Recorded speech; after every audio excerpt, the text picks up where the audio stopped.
We will start this morning with committee moments. And for committee moments, I'm going to pass the baton to Kelly Buchanan.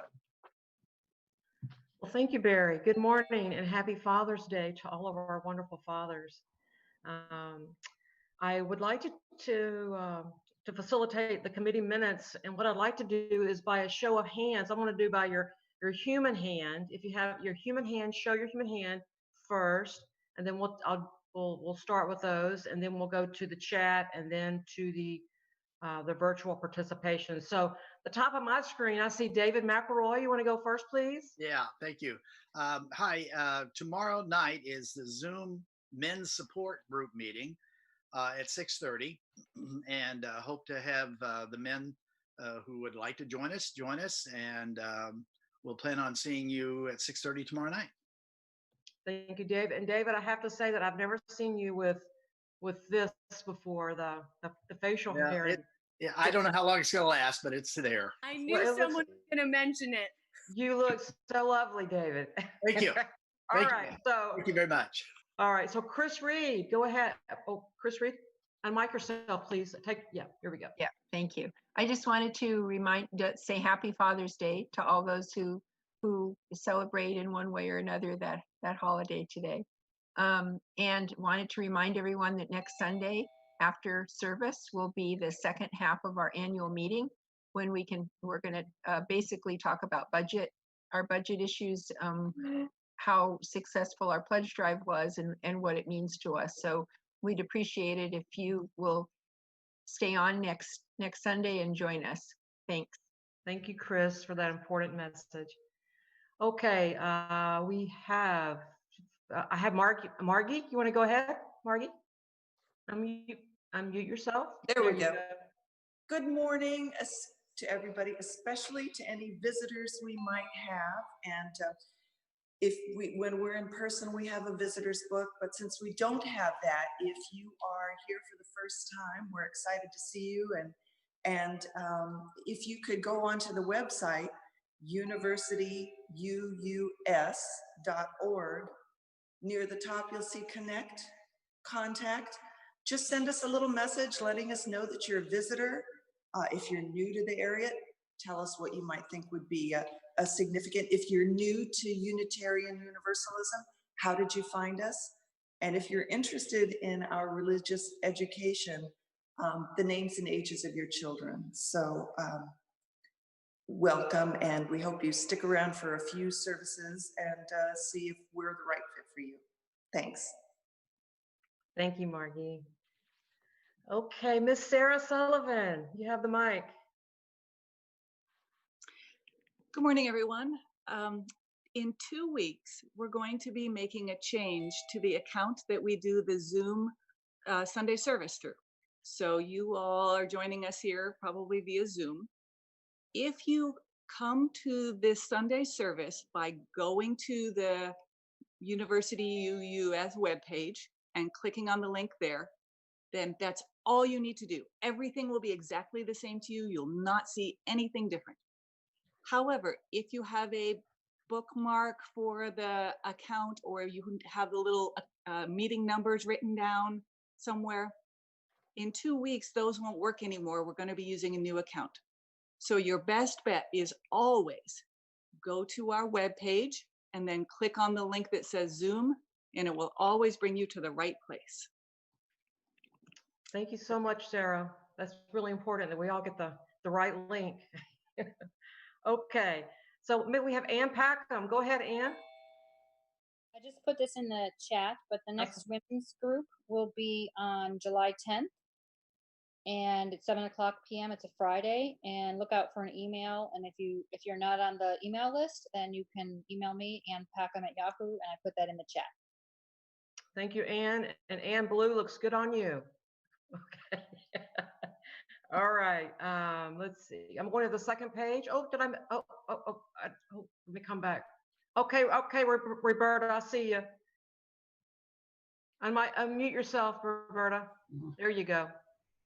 I always get on the Sunday service by looking at the Thursday notable news. Am I not going to be able to do that in 2 weeks?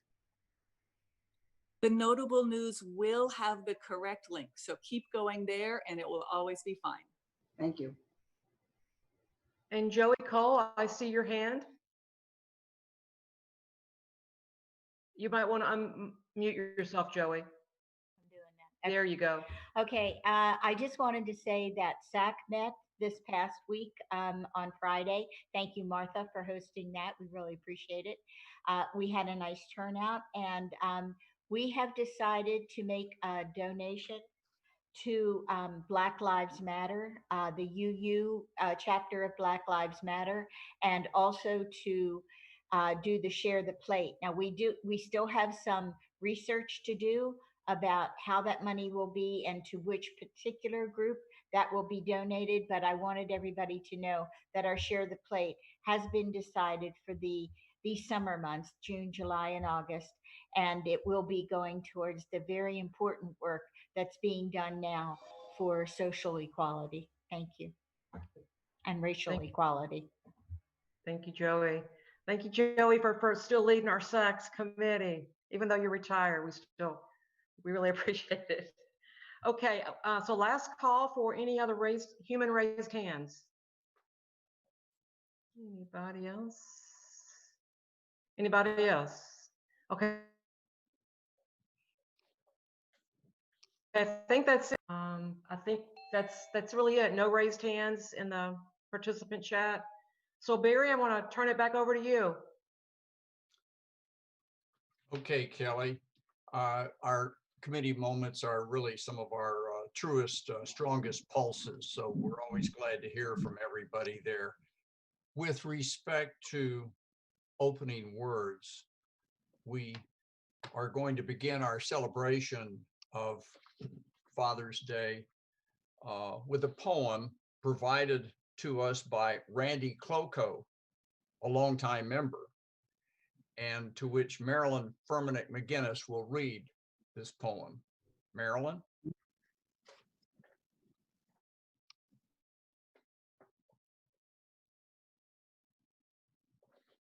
Marilyn, you're on remote, you're on mute. You need to unmute yourself.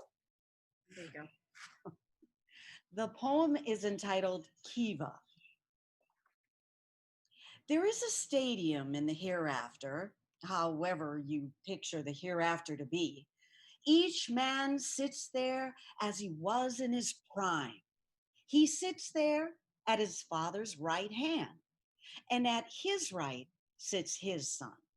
Vendors circulate among them, beer and bratwurst with lots of onions, because men's tastes don't change that much from Sumerians to Bavarians to suburbians. All as the beer and the brats get passed up along the line of ancestors, single syllables of please and thanks morph into your linguistic umlauts of pharyngeals, ever more alien as they recede out of earshot, but whose meaning is always crystal from context, as intimate as any words from father and son can be. On that immortal Saturday afternoon, all mankind, father by son, son by father, looks down through the clouds on the vast sweep of history in a moment of time. They watch all the great plays they made as boys, all the missed calls and all the missed blocks, all the shining goals and all the ignominious defeats. They laugh and they howl, they groan and they cuss in all the rough languages. Oops. In all the rough languages of the ages of men. Tears may even come very now and then, but mostly they cheer. And as the sun dips below the goalpost on that imminent Saturday afternoon, they get it. They get everything. And they know what they have to be thankful for come Sunday morning or not. And these are Randy's notes he made about writing this poem. Note number 1, In the 4th grade, I learned that to the men of the Pueblo tribes of the Southwest, a kiva was a sacred chamber. It was death for a female to even stick her head into it. Whatever else the word has come to mean, that's the definition I'm going with. Note number 2. I wrote Kiva in 2006, about a year after my father passed away. I no longer believed in a literal hereafter, but here was a poetic one that naturally asserted itself. I don't remember what inspired it. Note number 3, beer and bratwurst. In 2000, I got to hear a prominent scholar say that they just deduced that a working man's lunch in ancient Mesopotamia consisted of bread and onions. Of course, the Sumerians invented beer, and I've drunk with the Bavarians. Linguistic umlauts of pharyngeals. Dad was a football fan. I'm a linguist. We didn't have a lot in common to talk about, but in this version of the hereafter, it all gets poetically mingled. Note number 5, ever more alien. If I were in a stadium sitting with 3 seats down from my great-grandfather, he's speaking Low German, but everyone would understand the man sitting next to him. Note number 6, unabashedly, this is a male take on spirituality. That's what the kiva is for. And it only works for one set of father and son at a time. My brother's at his own game. Note number 7. I suppose it's ironic that this was written by a man with no son, but everyone has a father.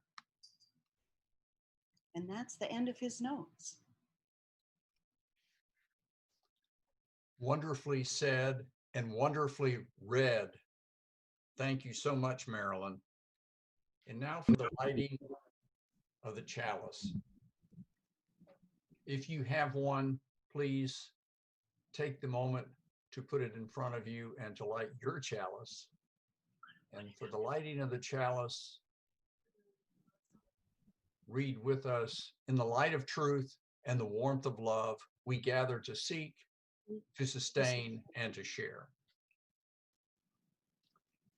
Followed by our affirmation, important words to us. Love is the spirit of this church, and service is its gift.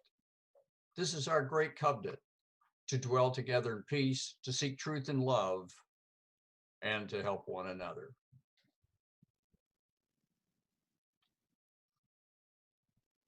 We go now to the part where we welcome our guest, and we'd like to take this moment to welcome any visitors in our service today. We should let you know that our services, topics, and speakers vary greatly from one service to another. So we invite you back to experience the full breadth of our services.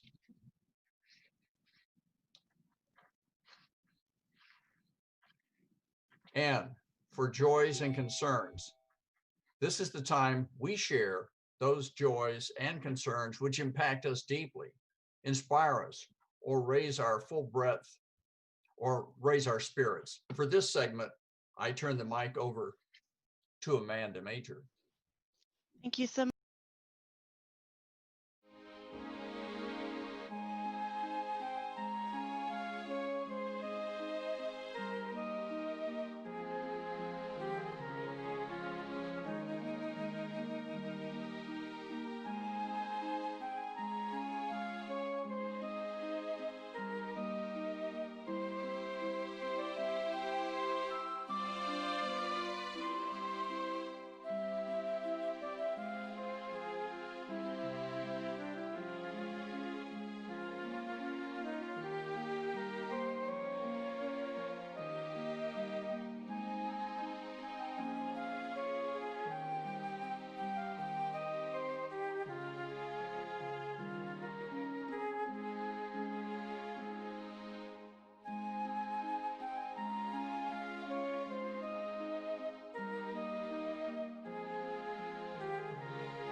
which is a time for all ages, we turn to our illustrious Director of Religious Education, Judith Stein Farrell.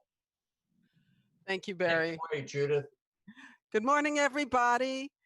Happy Father's Day. And let's talk about that. We've got several really awesome dads that are going to talk about what Father's Day means to them today. As Unitarian Universalists, we get to,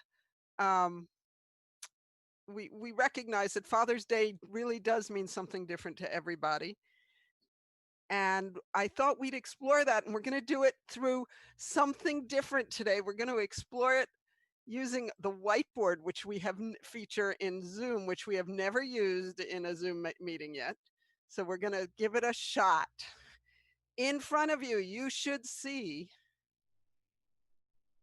a whiteboard that says father figure on it.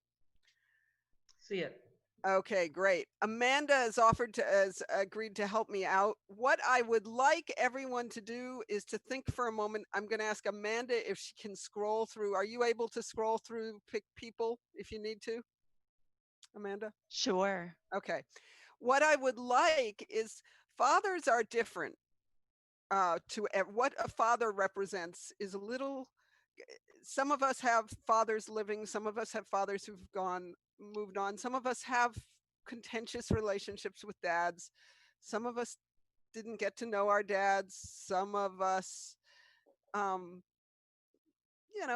some of us know our dads or have had stepdads, or dad means a lot of different things. But there's a figure, there's something about what fathers represent in our culture. And what I'd like everyone to do, or a couple of people to do, and let Amanda pick some names as you raise your hands or wave your hands. Shout out a name, an characteristic that describes a father.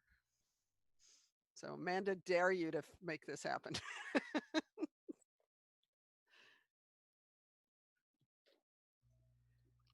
So I don't see any virtual hand raised. Okay, is there any? I don't see anything in the chat, but there could be. No physical hands raised that I see. Okay. Maybe someone would like, oh, I see Joey. Okay. Hang on, Joey, just a second. Okay, there you go. All right. It says I'm muted by host.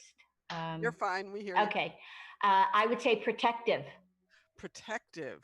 Oh my gosh. So I'm now I got to figure out how to reflect protective. Protective is maybe someone that's strong. Do you think? All right. So what I'm going to, let me delete that. So I'm going to experiment here this morning, and I'm going to draw barbells. All right.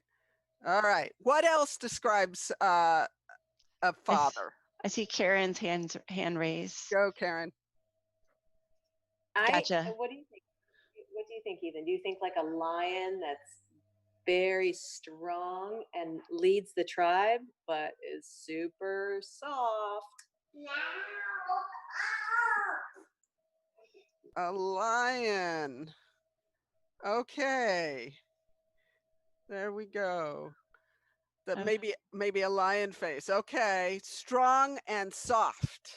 Okay. I see Harvey's hand is raised, so I'm unmuting you. Go ahead.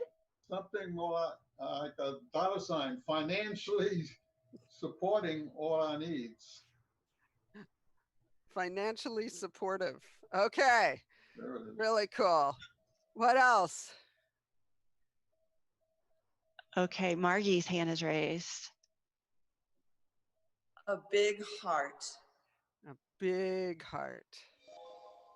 Oh, I want to do that in red. Okay, cool. Oh, Crystal Bechtel's hand is raised. Go. Forgiving. I'm gonna do that with, where'd it go? Stamps. So we're gonna do it in stamps. So. Okay, Beth. Giving of himself. That's the giving I'm talking about. Giving Of and himself. of themselves. Okay. I'm going to use a picture of a gift only because I'm not sure how else to represent giving. Maybe with a handout. Okay. All right. Thanks, Beth. Chris. Oh, go ahead, Chris, again. Patient. Oops. Okay. Got to go back to draw. Whoops.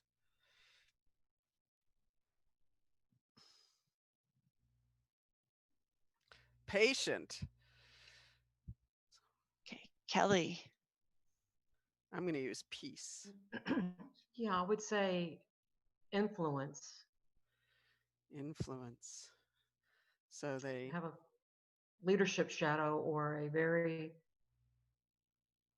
positive shadow that they can influence. I don't know how you write that. Oh, I'll shadow them. All right. Thank you, Kelly. And Chloe McElroy. Caretaker. Caretaker. How do we do caretaker? What represents caretaker? More heart. Yeah, just put more hearts in there. Yep. How about that they're here? They're present in your life. Mary Ann Fieldheim has one. All right. Okay.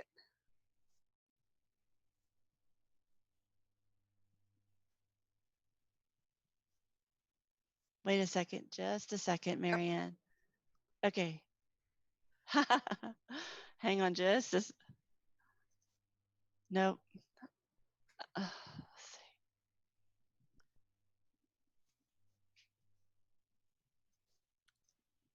see. We're having some technical difficulties. Maybe she can type it in the chat. Maybe she can. Guys, she did type it in the chat. She said, teacher of ethics and compassionate behavior. Thank you, Joey. Thank you. Ethics. Oops, that's way too thick. Like that, a thinner line. Ethics. Okay. Anybody else? And compassion. Compassion. All right.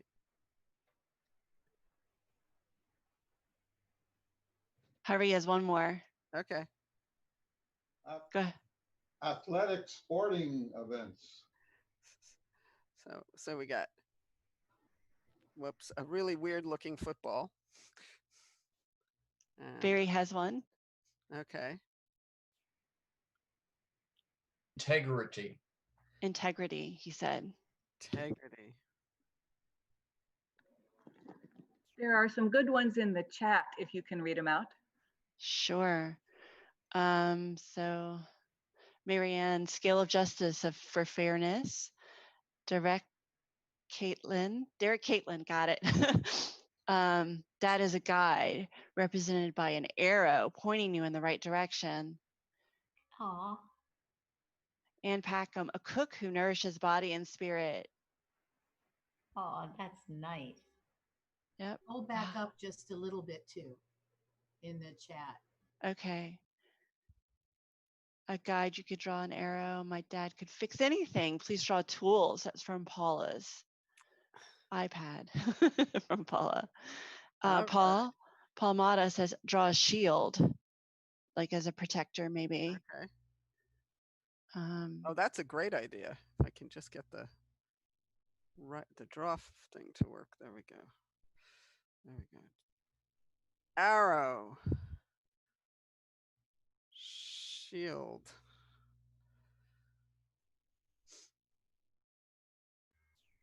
Laura's got a great one in the chat. A role model for how men should treat women. Is that the one? Yeah, okay, yes. Role model. Oops. I hate it when things like that happen. And then Derek Caitlin wants to enunciate a helping hand.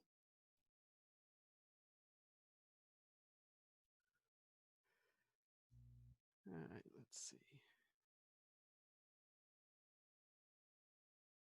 Help. All right. That is a much fuller picture than I anticipated, and I think it's awesome. A lot of different colors, a lot of different ideas. I suspect, are we still there? Amanda, are you still there? Okay. Yes. Okay. A lot of different energy, and it all's about what father figures are. My point in this exercise this morning is that it's more than one thing. And as Unitarian Universalists, we understand that fathers are represented in our lives by not just the guy that was responsible for our biological engineering, but by the person that represents these things to us and have been in our lives. And it's important. And there are a lot of you father figures to a lot of us here at Triple U. And I know we probably missed a few. I'm going to try and save the chat. And I've saved the picture. So hopefully we'll be able to all enjoy it again later. Thank you very much. Thank you. Okay, Barry, over to you.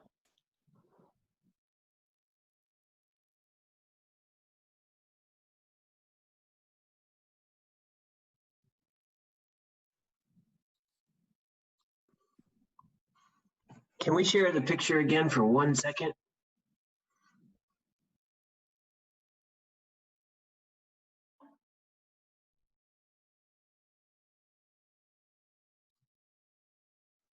Okay, I'm unmuted, right?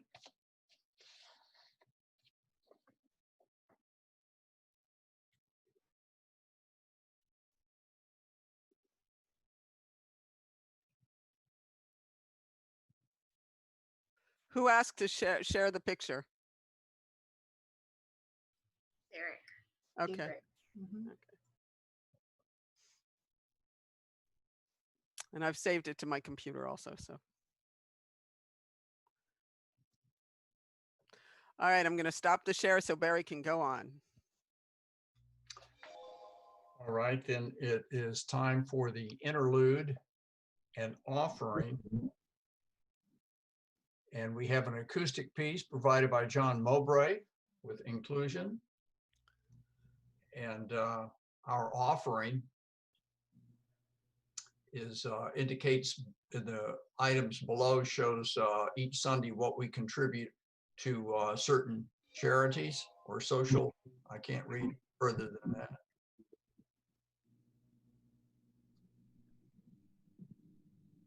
You can also make a contribution to the church via the message that you see there, tinyurl.com/donate-UUUF. Or for myself, I always do this by simply each month when I write a contribution to the church, I make sure that I add for the weeks that are attached to that month so that we can make sure that those dollars get to where they should be.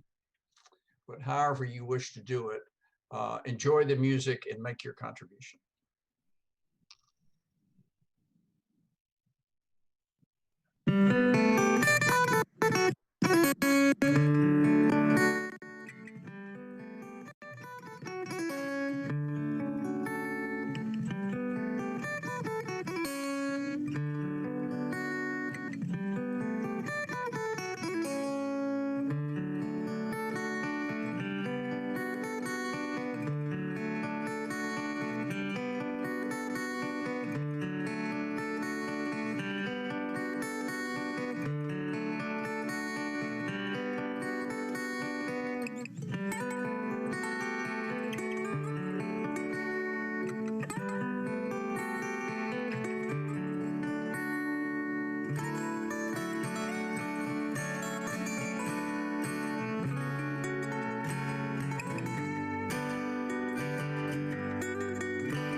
For the presentation,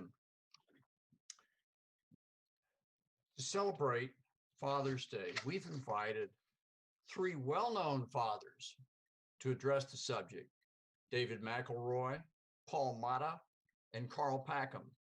David is an actor, Paul is in the tech industry, and Karl is a commercial pilot with a major airline. The subject today, again, Father's Day, and they will address what fatherhood means to them. We begin with David McElroy. Hello, everybody. I like a good cup of coffee in the morning. I was just looking at this cup and that my daughter Chloe gave me a few years back for Father's Day. It says, "Life doesn't come with an instruction book. That's why we have fathers." I thought about that when she gave it to me. That's a great responsibility to help instruct children about life. I actually thought the opposite. Kids don't come with instructions. What do I do now? When my first daughter, Caitlin, was born, Marilyn and I had taken the Baby and You class to learn how to bring a child into the world. Breathing techniques and massage for the back, what to expect when baby comes, bathing the baby, bringing baby home. Well, I believed I had that all down. But when Caitlin got here at 4:20 in the morning on May 19th, 1988, I cut her umbilical cord and she was laid on Marilyn's chest, and I thought, well, here she is. Now what? My own father had not been anywhere near where I was born in Oklahoma City. He was a service mechanic for the Dressograph Multigraph Company, which made address plates for envelopes. And he was at a training course in Cleveland. And even if he had been there in 1950, men weren't allowed to be in the room when the baby was born. I had always wanted children. When I was 7, a woman that my parents knew came over to the house and brought her baby. I saw this beautiful child and thought, I must have one. When Marilyn and I started talking about spending our lives together, she told me she didn't want to have children. I thought, I love her and I want to be with her and I will change her mind. It took a while and she finally realized that she had her own wish to have a baby. So when Caitlin was born, we brought her to our home and I was in heaven. I made a deal with Marilyn that when she nursed at night, I would bring Caitlin to her. Well, wanting to do the best I could, anytime Caitlin would make a noise, I would go and check on her and bring her to Marilyn. Because of this, it took her well over a year to sleep through the night, because if I heard anything, I would jump right up. I don't know much about my own father coming into my room when I was a baby, but I do remember clearly that if I was sick, he would come in, check on me, and if I had a cold or a fever, he would nurse me and take care of me. I remember how comforting that was to me. I have always been a hands-on dad.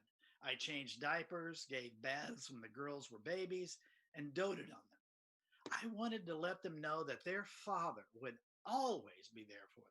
If they were sick, I would go and check on them and try to nurse them, much like my father did for me. My father was a good and caring man. He was there for me when I was younger. When I was in grade school, he ran our Cub Scout meeting as a Cub Scout dad and an assistant scoutmaster for my Boy Scout troop, all the way up until I achieved the honor of being an Eagle Scout. That was great times we had together. But he had the unfortunate addiction of alcoholism and many times affected our relationship. My parents divorced when I was 12, and my relationship with my father was strained. I loved him, but I couldn't take the drinking. I, unfortunately, developed the same problem. When Marilyn agreed to have kids, she said she wouldn't if I continued drinking. So the year before Caitlin was born, I realized that having kids was much more important to me than drinking. And with her help and AA support, I stopped. And I just recently celebrated my 33rd year of sobriety in May. When Caitlin was 3, Marilyn was pregnant with Chloe. On October 15th, 1991, she started having contractions at 5 in the morning, and we were off to the hospital. Chloe didn't arrive until 6 that night. The most bizarre part was Marilyn was given an epidural, and the doctor broke her water, and she was told to rest. All the nurses left the room, and suddenly Chloe decided it was time to come out. I was there, and she started crowning, and the nurse came in, and I shouted, "The baby's coming!" And she ran out of the room. I thought, what do I do now? Marilyn was pushing, and in the distance, I heard the nurse yelling, "Stat, stat, stat." Finally, a doctor and the nurse came in, and just as Chloe made her appearance, and we had 2 wonderful daughters. Now, Marilyn and I have been performers for all of their lives.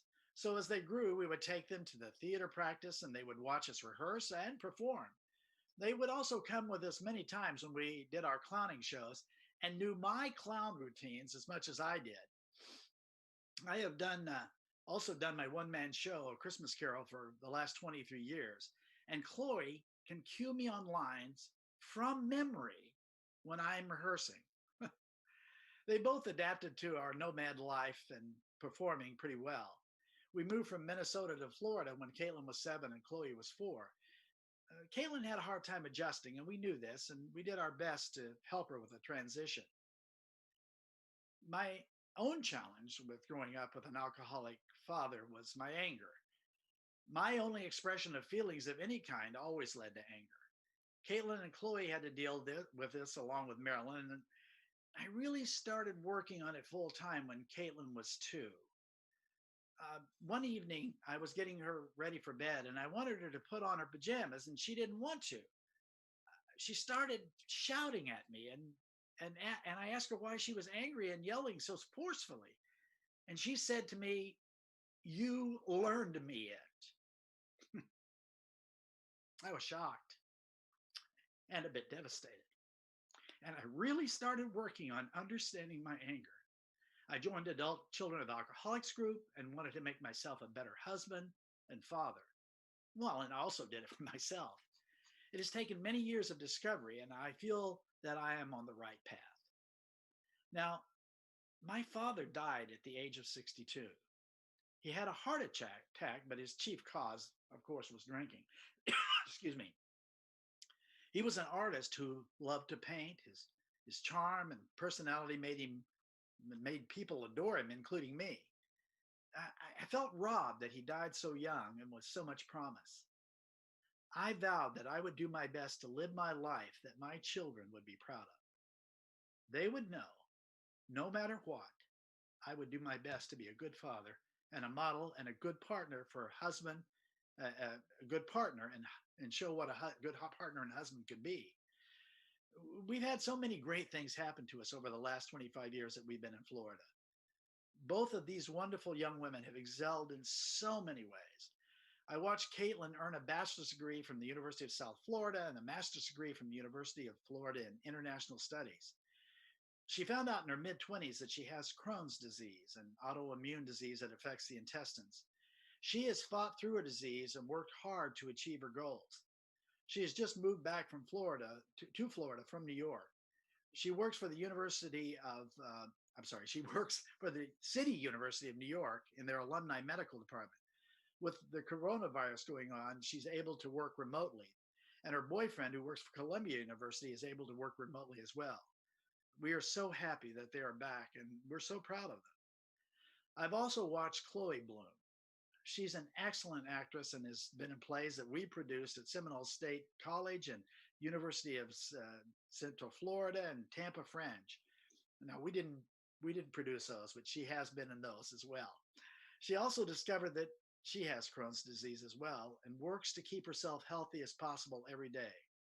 She received a Bachelor of Arts degree in theater from the UCF and right now is working for UCF as a testing assistant for students with differing abilities. She can also work remotely, and this has been good for her. In this day and age, there are many challenges facing all of us. I feel Caitlin and Chloe's generation have grown up with too much information bombarding them from all sides. They've navigated it well, but at times I wish their generation could have had a simpler life where everything was not thrown at them constantly. Sometimes it seems as if Crohn's disease has taken over their lives. I have, along with Marilyn, given as much support and help as possible, and I want their lives, even with this nasty disease, to be as fruitful and fulfilling as possible. I did learn kindness, compassion, and love from my own father, even with his challenges. And I feel I have given my own children kindness, compassion, and love with my own challenges.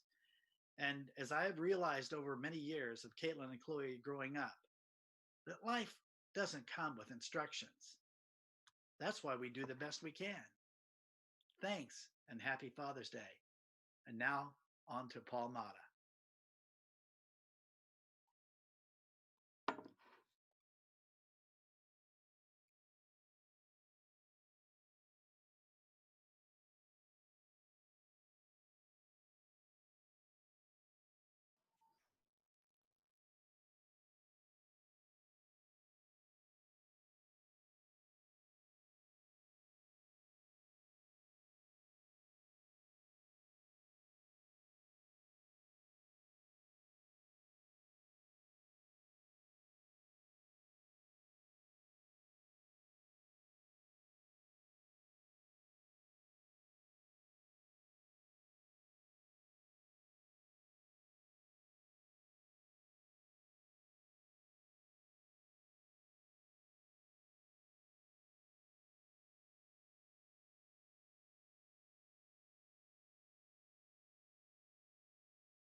I'm gonna try and fix that. I think I have it now.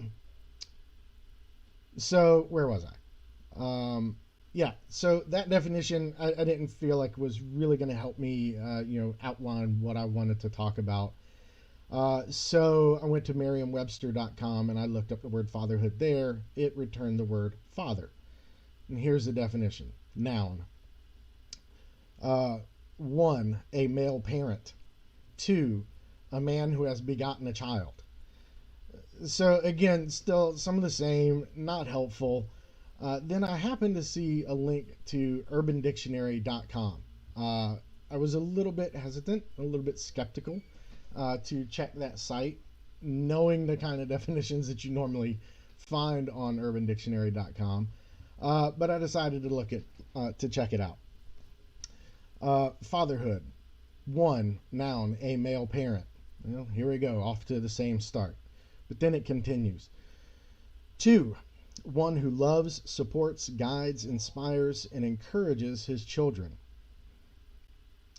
3, a man of strong character who teaches by example. 4, one who is patient, kind, and understanding. And 5, a man who is emulated, admired, and very loved. So finally, there it was. That was the definition that had something more than just a clinical definition of fatherhood. And it's something that spoke to me as a guide for the few minutes that I have to try and cram the enormity of what I feel like being a father means to me. So many of you already know this, but I grew up without my father. My mother and father divorced sometime before my 2nd birthday. So I never knew my father. And I didn't really have a father figure in my life. My mother did the best that she could to guide her 4 sons through the treacherous waters of the formative years of our lives. But the only what I consider real father figures that I had in my life were men like Carl Winslow, Cliff Huxtable, Danny Tanner, Philip Banks, Dan Connor, and Al Bundy. Some of you may or may not be aware, but those are characters from TV shows that I watched in the 80s and 90s. Looking back now, I understand that those shows were very important to me and greatly influenced my idea of what it is to be a father and how I raise my children. Each of the fathers in these shows, in different ways, supported, guided, encouraged, and inspired their children. They taught them to be strong when faced with challenges and do what's right, no matter what the consequences.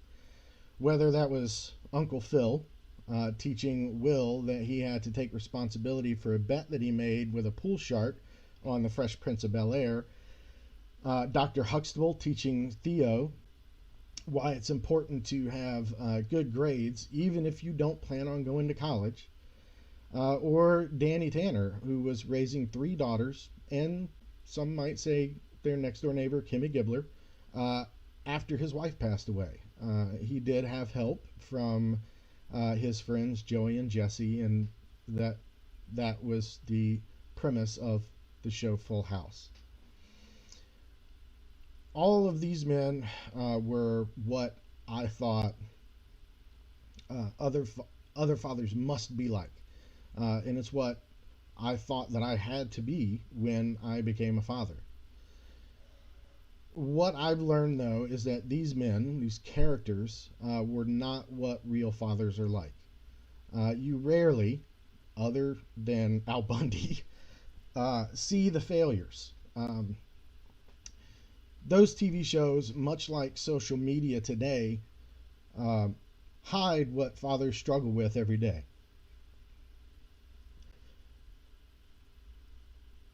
Excuse me. What I struggle with every day. Fear, doubt. Sorry, not living up to that standard that we thought that we had to live up to. So we live with this fear that we won't be good enough, that we won't be loved, that we might do something that would hurt or embarrass our children so badly that they'll never want anything to do with us again.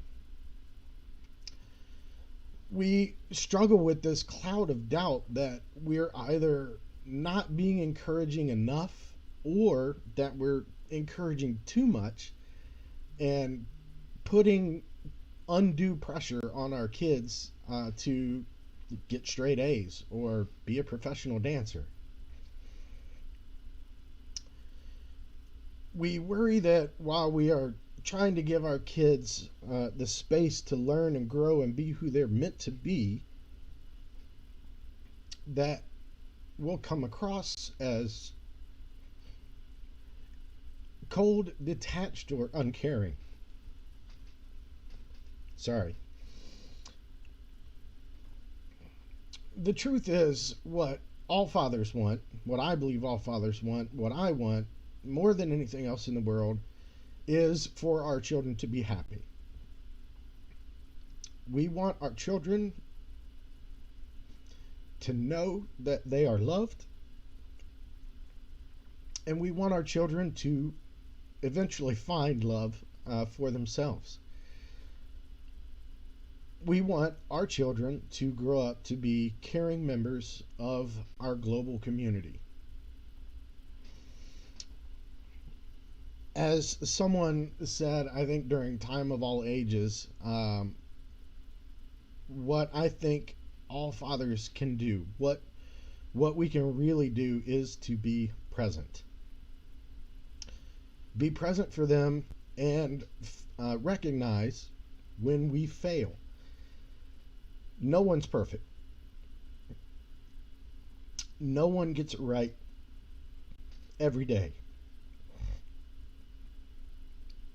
But being able to recognize when we make those mistakes or when we drop the proverbial ball and we admit to our children when those mistakes happen, those are learning opportunities. Embrace those, grow from them, and don't let the guilt of a mistake or poor decision stop you from being a great dad. Thank you, and sorry for getting a little emotional, but that's how much fatherhood means to me. Happy Father's Day to all of the dads out there. And with that, I will turn it over to Karl. Thank you, Paul. Wow.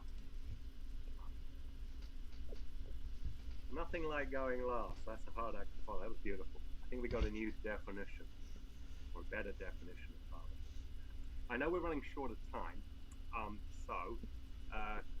can you hear and see me? I can't see me. Okay, doesn't matter. I don't need to see me as long as it's going out. David, I can see you. Am I coming through? Yeah, and you got enough time too, so don't worry about it. No problem. No problem. Don't worry about time, Karl. We got a late start. Okay.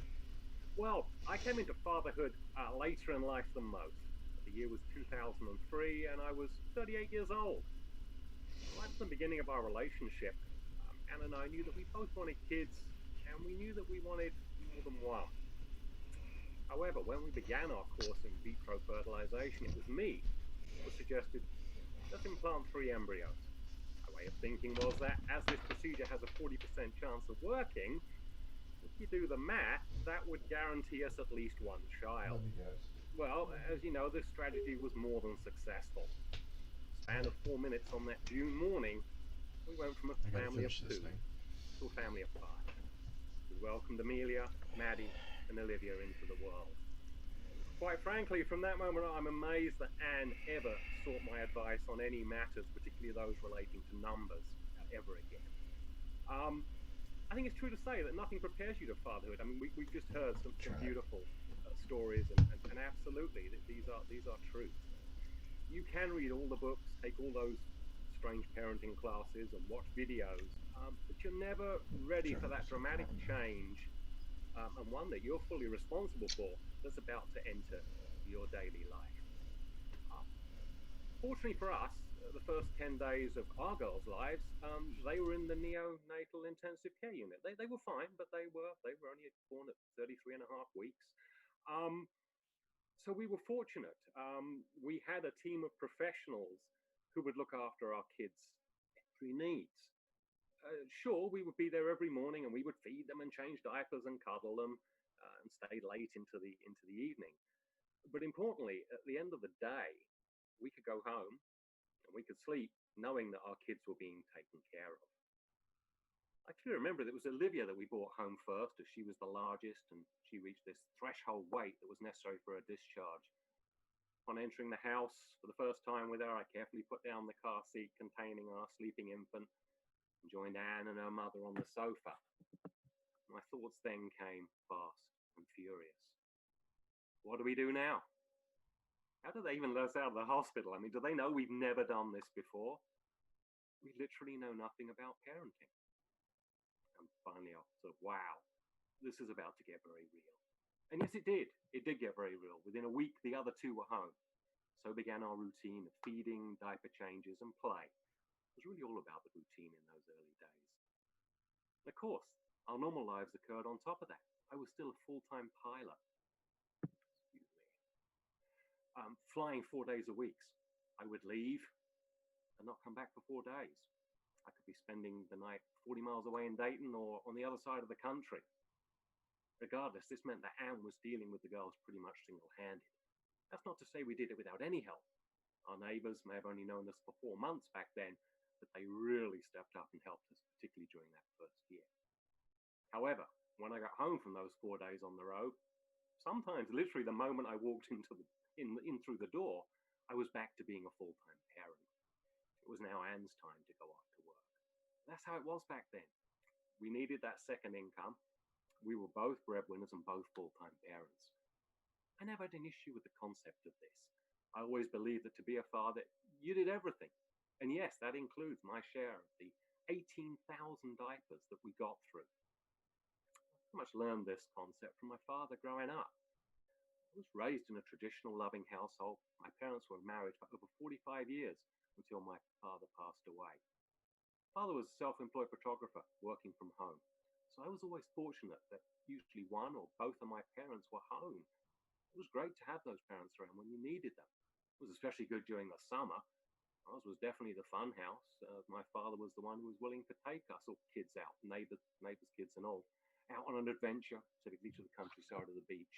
This was the kind of father I wanted to be, one who was present and involved and very much putting family time ahead of all else. People ask, well, how did you do it? Well, I was explained it that raising one kid is hard. Having multiples, the challenge is not 3 times harder. It couldn't be. It would be absolutely impossible. However, what is significant is the amount of downtime. Having a single child, you do get downtime. They sleep. Fortunately, in the beginning, they sleep a lot. With multiples, you don't get that advantage. You're lucky to get half an hour, maybe an hour at most when all 3 are sleeping, and that time becomes very precious. Whether it's time for a nap, household chores, or simply time together, it's easy to forget that you're a couple when you're facing this unending demand on your time. As a result of this constant parenting, you're pretty much both fatigued, and this means you're vulnerable. In the beginning, it's very easy to let that small thing, such as a misspoken comment, turn into a large thing. So we both learned to tread lightly, knowing how exhausted we were. I'll take some of the credit here for taking the lead with this, because being a pilot, fatigue is something we talk about a lot, because it's a significant part of the pilot lifestyle. Sometimes you're flying at 6 a.m. and the next day you're flying late into the night. I think this is something that parents of multiples fail to recognize. We saw this firsthand as members of multiple groups in Cincinnati. As the years passed by, so many couples that we knew from that time are no longer together. In fact, I would say Anne and I are the exception to the rule, having survived, even thrived, being parents of multiples for 17 years. So whether by trial or error or luck, our parenting team got off to a pretty good start, but sure there were mistakes. Like the time we went downtown for a quarterly WIC meeting. Yes, in the beginning as a regional pilot, my pay was so low, we were actually on food stamps. So here we were downtown with the kids in their carriers. We walked into a crowded office, and Olivia is suddenly very fussy. Whatever we did, we couldn't comfort her. Then Anne turns to me and said, "You did feed her, didn't you?" I'm like, "No, I thought you did." So here we are. Epic fail. Couldn't even feed one of our kids. Fortunately, the woman behind the desk, very understanding, found some formula. We fed Olivia and we moved on. During those early years, it was obvious that my life as a full-time pilot was taking me away from the family much more than I wanted. Fortunately, a chance encounter with an instructor led to an opportunity for me to join my airline's training department. My schedule would now be dramatically different, working 5 days a week, home every night. Not only was this a good move for me professionally, it was obviously a good move for my family. As much as I love flying, I no longer wanted that lifestyle that came with the job. That changed. And in 2011, when I had the opportunity to join the training department here at JetBlue as a full-time instructor, it was a very easy decision to make.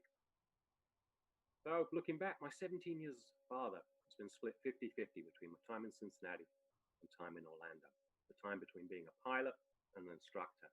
And every day I get to live the benefit of this. I've never missed a Christmas or a birthday. Unfortunately, a lot of my pilot friends have. They didn't do this through choice, but in the airlines, seniority is everything. If you're junior, you're working the holidays. Training departments, on the other hand, they're a little different. Sure, we work weekends and we have early starts, but major holidays, landmark events, they're always company holidays, and you get a chance to be home with your family.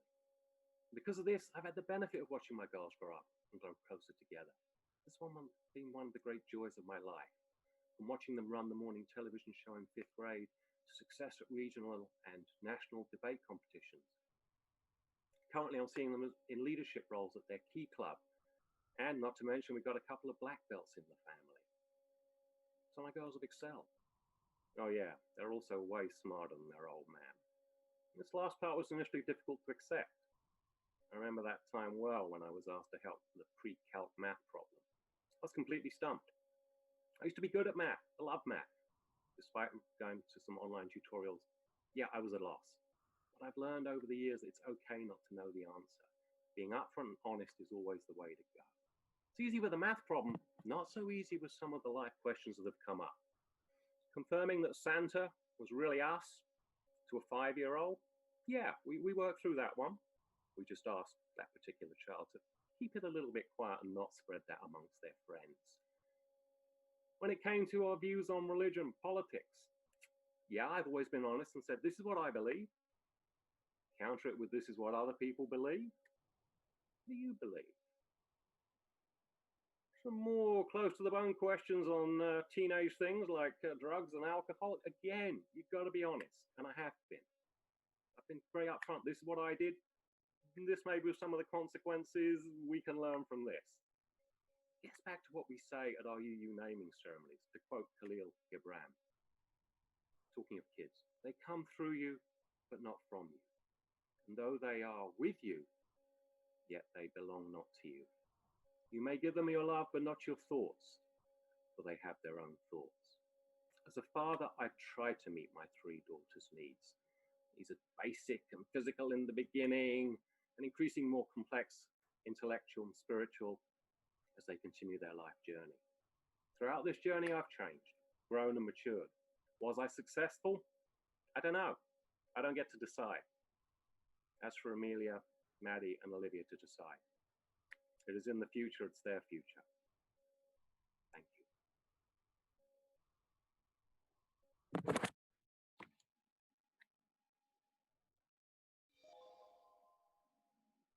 I'm not sure who we're going back to now. Is it Barry? Be Barry. I will. There you go, Barry. You're unmuted. Can you hear me? Yep. Okay. I don't see the full screen. Personal insights from 3 really, really great dads. Also, another point that I thought about was the impact of the pandemic, and this is going to be very brief. The impact of the pandemic on fathers. We all know that society has a way of pulling fathers away from their children. Think of the salaryman in Japan, corporate life in America, no stipends that allow the father to be home at a certain time in the raising of the children. But the pandemic period in many countries has enabled dad to be home with the children. And there are already indications that it's having a huge impact on dad in understanding, hey, the pressures in the course of the day are just unbelievable, but I'm sleeping well at night and I can't wait to wake up in the morning to greet those kids again. Thank you again. Thanks, everybody. We will now move to the extinguishing of the chalice. And if, as we put our candle out, read with me, please.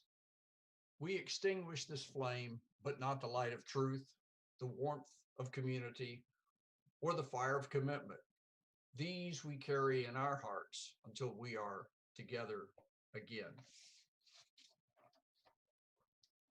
The closing words also from Randy Cloco. An epigram, a trenchant comment, very short, listen, fathers die. It's the last thing we expect of them. Thank you. Have a wonderful week. We look forward to seeing you again next week.